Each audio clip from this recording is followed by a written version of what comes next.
मेरे बच्चों जो क्लास 12 का फिजिक्स एग्जाम दे रहे हैं, चैप्टर बाय चैप्टर मैं आपको इंपॉर्टेंट टॉपिक्स बता देती हूँ। सबसे बड़ी बात, एग्जैक्ट बैक एक्सरसाइजेस के क्वेश्चन नंबर बता देती हूँ। आप उतना कर लीजिए, गारंटी आपका बोर्ड एग्जाम बहुत अच्छा जाएगा। 70 प्लस आप स्कोर करोगे, ये मेरी गारंटी। अगले 3-4 दिन में बस आप जो मैं बता रही हूं उतना करते चलो।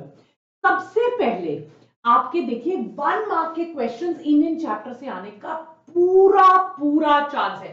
चैप्टर 1 से एक 1 मार्क का क्वेश्चन आएगा, चैप्टर 2 से 2 मार्क्स का क्वेश्चन, चैप्टर 1 मार्क, चैप्टर 4 से 2 मार्क्स का क्वेश्चन, चैप्टर 4 से आपके 2 मार्क्स का, चैप्टर 5 6 से एक एक नंबर, चैप्टर 7 और 8 से 2 मार्क्स एंड 1 मार्क्स, चैप्टर 9 से 1 मार्क का क्वेश्चन आने का चांस नहीं है, बट 10 11 से 2 मार्क्स और 12 13 14 से 1 मार्क के क्वेश्चंस। अगर आप केस स्टडी देखेंगे, राइट, तो ये देखिए 10 10 6 7 3, राइट, 11 आउट, ये बहुत ज्यादा टाइम्स क्वेश्चन इनमें से आए हुए हैं। 2 मार्क्स के क्वेश्चंस देख लीजिए, चैप्टर 2 से, चैप्टर 4 से, चैप्टर 5 से, चैप्टर 9 से, चैप्टर 10 से, 12 13 और 14 से। 3 मार्क के क्वेश्चन मुझे लगता है चैप्टर 4 से सबसे ज्यादा आने का चांस है, देन चैप्टर 6 7 11 एंड 12। 5 मार्क्स के क्वेश्चन 1 2 3 से एक एक और चैप्टर नंबर 9 10 से एक। तो this is the distribution of marks. आप इसीलिए इस हिसाब से पढ़िए, जो बड़े बड़े डेरिवेशंस हैं वो 5 मार्क्स वाले इन्हीं चैप्टर से करिए जिनका आपको पता है कि इन चैप्टर से आना है।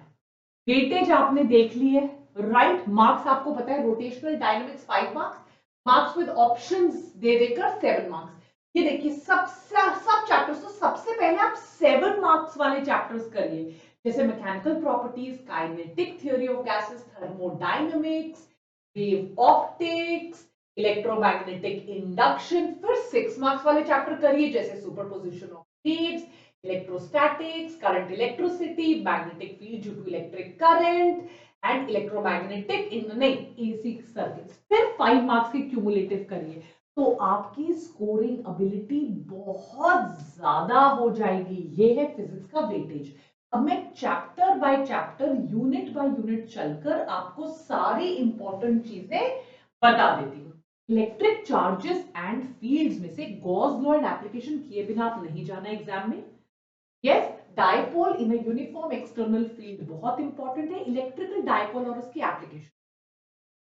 Solved examples 1.2, 1.3, 1.4, 1.7, 1.8, 1.11 और 1.12 बहुत इंपॉर्टेंट। एग्जाम्पल्स में 1.8, 1.11, 1.14, 1.16, 1.18 एंड 1.19। एडिशनल क्वेश्चंस में कर सकते हो, इसका पीडीएफ भी मैं आपको अवेलेबल करवा दूंगी। तो ये इसी हिसाब से आपको करना है। Energy stored in a capacitor से डेफिनेटली क्वेश्चन आ सकता है, पोटेंशियल सरफेस से क्वेश्चन आ सकता है, और पैरेलल प्लेट कैपेसिटर। इसके आपको सॉल्व एग्जांपल्स करने हैं 2.2, 2.3, 2.5, 2.7, 2.8 और 2.10। एग्जांपल क्वेश्चंस आपको पता है 2.3, 5, 7, 9 और 11। एडिशनल क्वेश्चंस में मेरे को लग रहा है 2.23, 2.24 और 2.29, जितना मैंने रिसर्च किया प्रीवियस सैंपल पेपर्स एनालाइज करके, बहुत इंपॉर्टेंट है, इनमें से क्वेश्चंस आएंगे। But energy stored in a capacitor और पैरेलल प्लेट कैपेसिटर पे एक 5 मार्क का क्वेश्चन तो पक्का आने का चांस आपके एग्जाम में बन रहा है। करंट इलेक्ट्रिसिटी में कॉन्सेप्ट ऑफ ड्रिफ्ट वेलोसिटी पे क्वेश्चंस बोर्ड एग्जाम पे बहुत आते हैं। Temperature dependence on resistivity and Kirchhoff's law पे क्वेश्चन आने का चांस है। 3.1, 3.2, 4, 6 and 10 सॉल्व्ड एग्जांपल्स। 6, 9, 10 और 12 एग्जांपल क्वेश्चंस में से क्वेश्चंस आने के चांस है। प्लीज किरचॉफ्स लॉ पक्का करके जाइएगा, अभी तक नहीं किया है तो रिवाइज करिए जाइए। मूविंग चार्जेस और मैग्नेटिज्म में कॉइल गैल्वेनोमीटर पे क्वेश्चन आने का चांस बहुत ज्यादा है। Is that clear? उसके अलावा मोशन एंड मैग्नेटिक फील्ड पे भी क्वेश्चन आने का चांस बहुत ज्यादा है। पैरेलल कंडक्टर एटलीस्ट 1, 3, 4 तो बहुत इंपॉर्टेंट है। 4.5, 7, 1, 2, 8 एंड 1, 3 ये सॉल्व्ड एग्जांपल जरूर करके जाइएगा। एंड एग्जांपल क्वेश्चन में 4.6, 7, 8, 9 एंड 10 पक्का इनको अच्छे से देखकर पढ़कर सॉल्व करके जाइए। मैग्नेटिक प्रॉपर्टीज ऑफ मटेरियल्स पे क्वेश्चन आ सकता है। 5.1, 5.2, 5.3, 5.6, 5.7 एंड 5.10 इनके सॉल्व्ड एग्जांपल्स हैं जो सबसे ज्यादा इंपॉर्टेंट है। एटलीस्ट थ्योरी के जो पार्ट्स में आपको बता रही हूँ, जैसे इंडक्टेंस हो गया, लेंज लॉ हो गया, एसी जनरेटर हो गया, इन तीनों में से ही एक क्वेश्चन इलेक्ट्रोमैग्नेटिक इंडक्शन का आपके एग्जाम में आ ही जाना है। लेंज लॉ पे क्वेश्चन आ सकता है, फिर बाद में मत बोलना कि मैम जब हम पेपर डिस्कस करेंगे या जब पेपर की बात सोच रहे होगे कि मैम ने बोला था एसी जनरेटर और लेंज लॉ पे क्वेश्चन आएगा।